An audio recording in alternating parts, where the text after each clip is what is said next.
মেয়েটি সবচেয়ে ধনী পরিবারে বিয়ে করতে চেয়েছিল। সে প্রতিদিন ঠান্ডা জলে স্নান করত এবং খুব যত্ন নিয়ে ত্বকের যত্ন নিত। কঠোর পরিশ্রমের ফল মিলেছিল। শেষ পর্যন্ত এক ধনী মহিলা তাকে লক্ষ্য করেন এবং একজন শীর্ষ ধনী উত্তরাধিকারীর হবু স্ত্রী হয়ে ওঠেন। কিন্তু এনগেজমেন্ট পার্টির দিন যখন সে বড়দের কফি পরিবেশন করছিল, সে পিছলে মেঝেতে পড়ে যায়। দৃশ্যটি অত্যন্ত লজ্জাজনক ছিল। অপমানিত বোধ করায় সে ঘাবড়ে গিয়ে পালিয়ে যায়। সে কেবল তার বোনকে গোলমাল পরিষ্কার করার জন্য রেখে গিয়েছিল। কিন্তু অপ্রত্যাশিতভাবে ধনী পরিবারটি হঠাৎ করেই হবুকনে বদল করার সিদ্ধান্ত নেয়। বড় বোন থেকে ছোট বোনের দিকে বদল করা হয়। ছোট বোনটি তো থমকে গেল এবং কোনোমতে বিভ্রান্তির মধ্যেই আংটি বদল বা বাগদান অনুষ্ঠান শেষ করল। যখন এমিলি জানতে পারল যে তার জায়গায় তার বোনকে নেওয়া হয়েছে, সে সম্পূর্ণ ভেঙে পড়েছিল। সে জিনিসপত্র ভাঙচুর করে এবং নিজেকে অযোগ্য বলে অভিশাপ দেয়। কিন্তু স্যালির তো সেই লোকটিকে বিয়ে করার বিন্দুমাত্র ইচ্ছে ছিল না, কারণ তার আগেই ভালোবাসার কেউ ছিল। সে পরিবারের অগোচরে গোপনে প্রেম করত। তারপর হঠাৎ করেই দূর সম্পর্কের ফুফু বা খালা তাকে জানালেন যে 3 দিনের মধ্যে বিয়ে অনুষ্ঠিত হবে। অলুরম, আমি মরে যাব।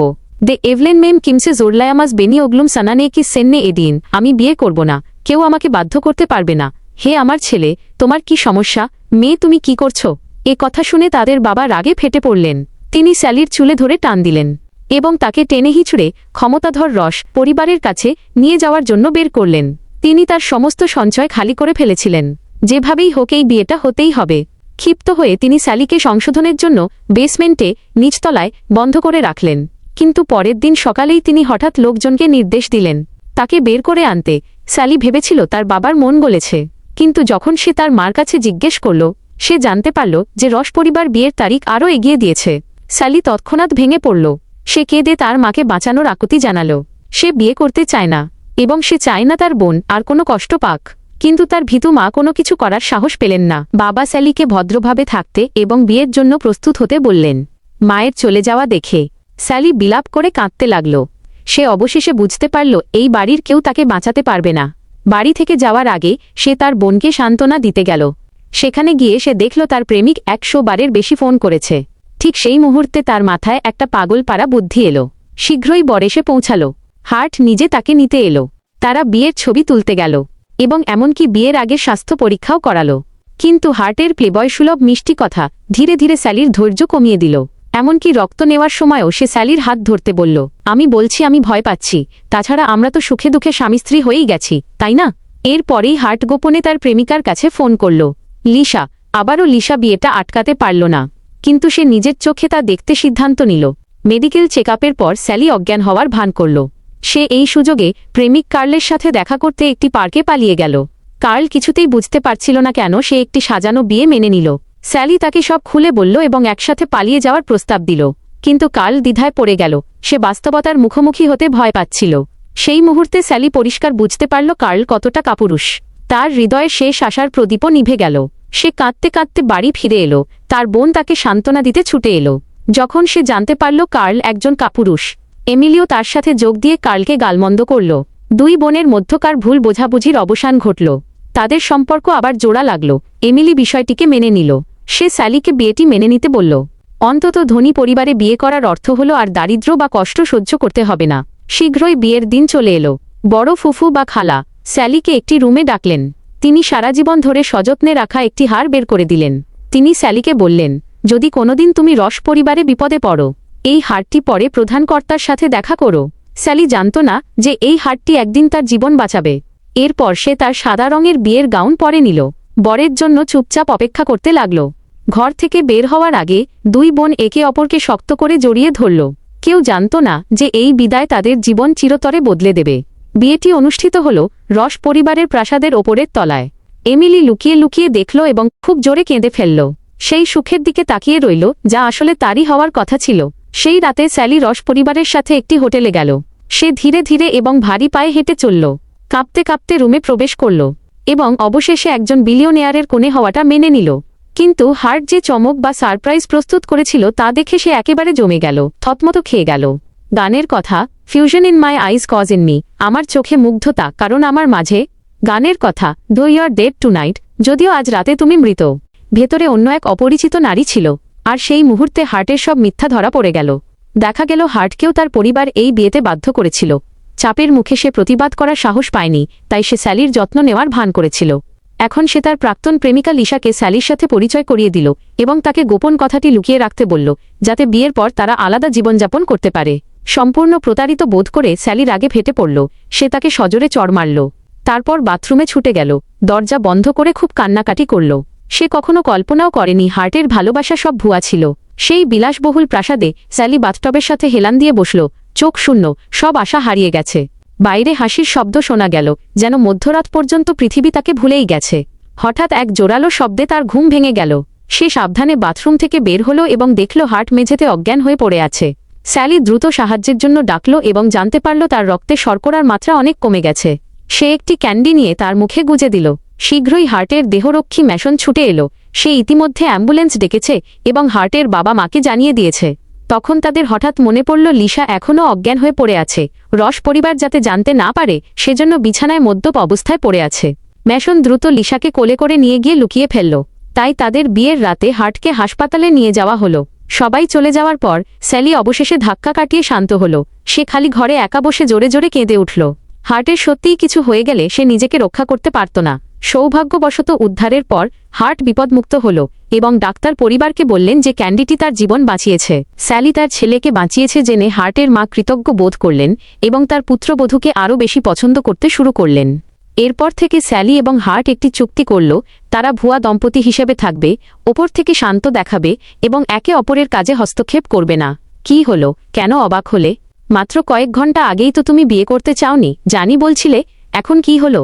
শীঘ্রই স্যালি হার্টের সাথে রস পরিবারের প্রাসাদে ফিরে এলো। এটি ছিল তার প্রথম প্রবেশ এবং সে নার্ভাস ছিল। সৌভাগ্যবশত রস পরিবারের সবাই বন্ধু ভাবাপন্ন ছিল এবং সে ধীরে ধীরে স্বস্তি পেল। এরপর বৃদ্ধ পরিচারক তাদের বড় শয়নকক্ষটিতে নিয়ে গেল এবং জানালার বাইরের দৃশ্য দেখে স্যালির মনে হলো সে স্বপ্ন দেখছে। কিন্তু যখন সে দেখল ঘরে মাত্র একটি বিছানা আছে, সে আবার জমে গেল। কোনোভাবেই তার পক্ষে হার্টের সাথে একই বিছানায় ঘুমানো সম্ভব ছিল না। চারপাশে কিছুক্ষণ পরীক্ষা নিরীক্ষা করার পর স্যালি শেষ পর্যন্ত সোফায় ঘুমানোর সিদ্ধান্ত নিল। তার গম্ভীর ও খুঁতখুঁতে ভাব দেখে হার্ট না হেসে পারল না।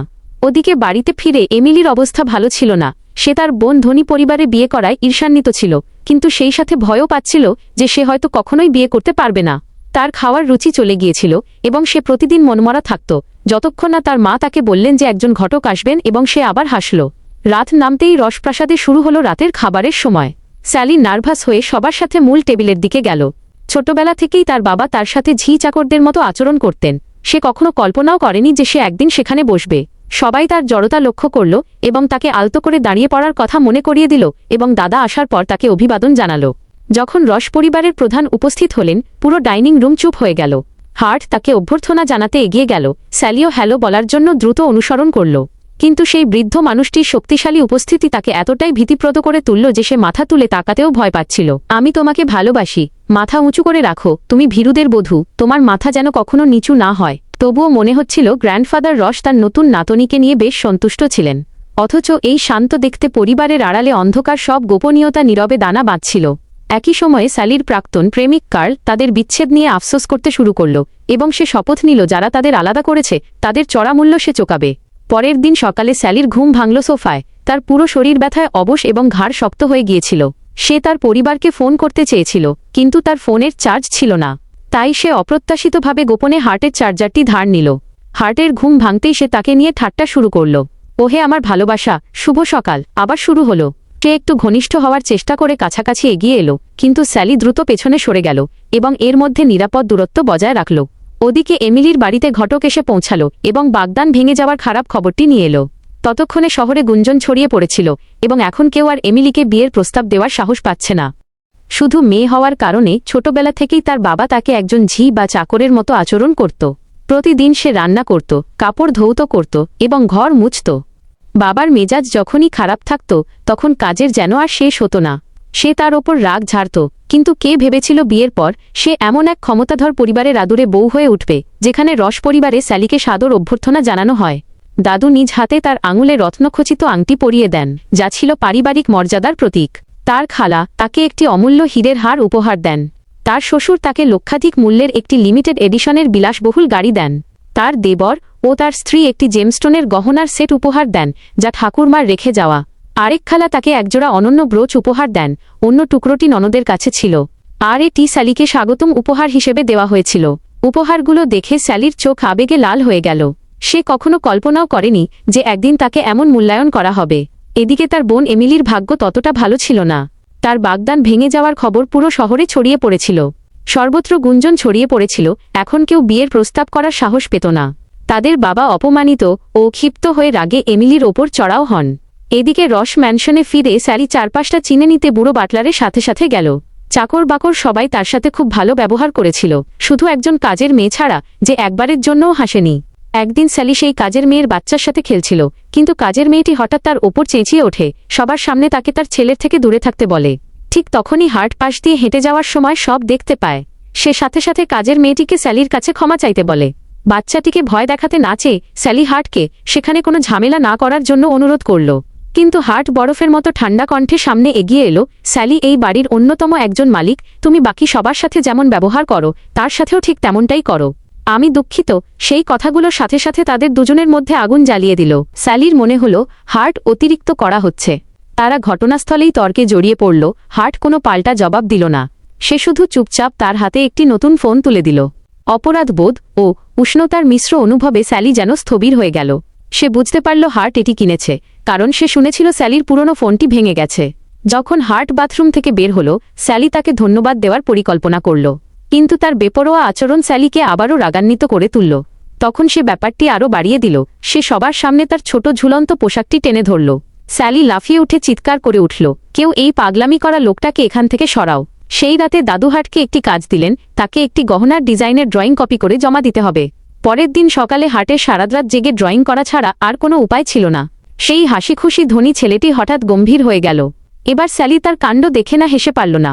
কিন্তু হার্ট তখনও এটি ভালোভাবে আঁকতে পারছিল না। সাহায্য চাইলে তোমার একটু খানি অনুরোধ করাই যথেষ্ট। খুব মজার ব্যাপার, আমি তো দেখছি স্রেফ এক অদ্ভুত ব্যাপার। আহ, কি দারুণ প্রিয়। এবং সে ভোর পর্যন্ত জেগে থাকতে বাধ্য হল। অপ্রত্যাশিতভাবে ফলাফলটি দাদুকে খুশি করল। প্রাতরাশের সময় সকালের নাস্তায় হাসিমুখে দাদু ঘোষণা করলেন যে হার্ট যেহেতু এখন বিবাহিত, তার নিজের ক্যারিয়ার শুরু করা উচিত। তাই তিনি তাকে একজন বিখ্যাত জুয়েলারের কাছে শিক্ষানবিশ হিসেবে পাঠানোর সিদ্ধান্ত নিলেন। সবাই মনে মনে হাসল। আদুরে ছোট মাস্টার মশাই অবশেষে বাস্তব কাজ করতে চলেছে। যাওয়ার আগে হার্ট তা এড়াতে অসুস্থতার ভান করল। স্যালি হতাশ হয়ে তার ওপর চেঁচিয়ে উঠল। হার্ট ক্যাজুয়ালি বলল, আমি চলে যাওয়ার পর তুমি অবশেষে শান্তিতে ঘুমাতে পারবে। স্যালি দাঁতে দাঁত চেপে পাল্টা চিৎকার করে উঠল, তোমাকে ধন্যবাদ, তোমার পুরো পরিবারকে ধন্যবাদ। হার্ট চলে যাওয়ার সাথে সাথেই স্যালি নরম বিছানায় শুয়ে পড়ল। এই প্রথম তাকে সোফায় ঘুমাতে হল না। এটা স্বপ্নের মতো মনে হচ্ছিল। এদিকে শিক্ষানবিশ হিসেবে হার্টের প্রথম দিনটি সহজ ছিল না। যে ছোট মাস্টার জীবনে কখনো একটি আঙুলও তোলেনি, তাকে এখন পরিষ্কার পরিচ্ছন্নতা, টুকিটাকি কাজ এবং মেঝে ঝাড়ু দিতে হচ্ছিল। স্যালি অনেকদিন বাড়িতে ফোন করেনি। সে অবশেষে তার বোনের সাথে যোগাযোগ করতে সক্ষম হয়। সে উদ্বেগের সাথে তার মা এবং বোনের খোঁজ খবর নেয়, কিন্তু এমিলি কথা বলতে চাইল না। মায়ের যাতে চিন্তা না হয় তাই সে ফোনটি তাদের মায়ের হাতে দিয়ে দিল। তার মা মিথ্যা বললেন যে সব কিছু ঠিক আছে। স্যালি স্বস্তি পেল এবং ধীরে ধীরে তার নতুন জীবনের সাথে খাপ খাইয়ে নিল। একদিন সে শপিং করতে গেল এবং শাশুড়ির সাথে কফি খেল। এক মুহূর্তের জন্য সে প্রায় বিশ্বাসই করে ফেলেছিল যে সে সত্যিই সুখী হতে পারে। কিন্তু সেই রাতেই পরিবেশ পাল্টে গেল। রাতের খাবারে কেউ কথা বলল না। দাদু ভ্রু কুঁচকে জানতে চাইলেন কি হয়েছে। দেখা গেল যে ননদের স্বাস্থ্যগত সমস্যা রয়েছে এবং হয়তো তিনি আর কখনো মা হতে পারবেন না। দাদু দীর্ঘশ্বাস ফেলে তাকে নিজের যত্ন নিতে বললেন। কিন্তু একটি ধনী পরিবারে সন্তানহীন একজন পুত্রবধূ কতদিন নিজের অবস্থান ধরে রাখতে পারবে? একই সময় কার্লের অহংকার চূর্ণ হয়ে গিয়েছিল এবং সে প্রতিশোধ নিতে চেয়েছিল। যখন স্যালি তাকে পালিয়ে যাওয়ার কথা বলেছিল, সে ভয়ে পালিয়ে গিয়েছিল। এখন যেহেতু স্যালি এগিয়ে গেছে, সে পরিস্থিতি ঘোলাটে করতে ফিরে এসেছে। কার্ল এমনকি তাকে টেক্সটও করেছিল। স্যালি তা দেখে স্তম্ভিত হয়ে যায়। এরপর শহরে খবর ছড়িয়ে পড়ে যে তাদের বাবা এমিলিকে খুব খারাপভাবে মেরেছেন। পুরো শহর এই নিয়েই আলোচনা করছিল। স্যালি যত বেশি এই নিয়ে ভাবছিল, ততই সে আতঙ্কিত হয়ে পড়ছিল। সে সাথে সাথেই তার বোনকে ফোন করল, কিন্তু পেল না। সে উদ্বিগ্ন ও রাগান্বিত হয়ে উঠল। তার সমস্ত রাগ হার্টের ওপর ঝাড়তে লাগল। তাকে ও তার পরিবারকে ধ্বংস করার জন্য তাকে দোষারোপ করতে লাগল। হার্ট পাল্টা জবাব দিয়ে বলল যে তার জীবনও ধ্বংস হয়ে গেছে। এতে স্যালির রাগ আরও বেড়ে গেল। সে তার ওপর উন্মাদনা ও হিস্টেরিয়ার মতো চিৎকার করে উঠল। তাকে শান্ত করার চেষ্টা করল, কিন্তু স্যালি তাকে সজোরে ঠেলে সরিয়ে দিল এবং চড় মারল। আমার গায়ে হাত দেওয়ার সাহস করবে না। সে এমনভাবে মুখ মুছল যেন জায়গাটা নোংরা হয়ে গেছে। হার্ট শক খেয়ে দ্রুত ক্ষমা চাইল, কিন্তু স্যালির আগে থরথর করে কাঁপছিল, চিৎকার করে তাকে বেরিয়ে যেতে বলল।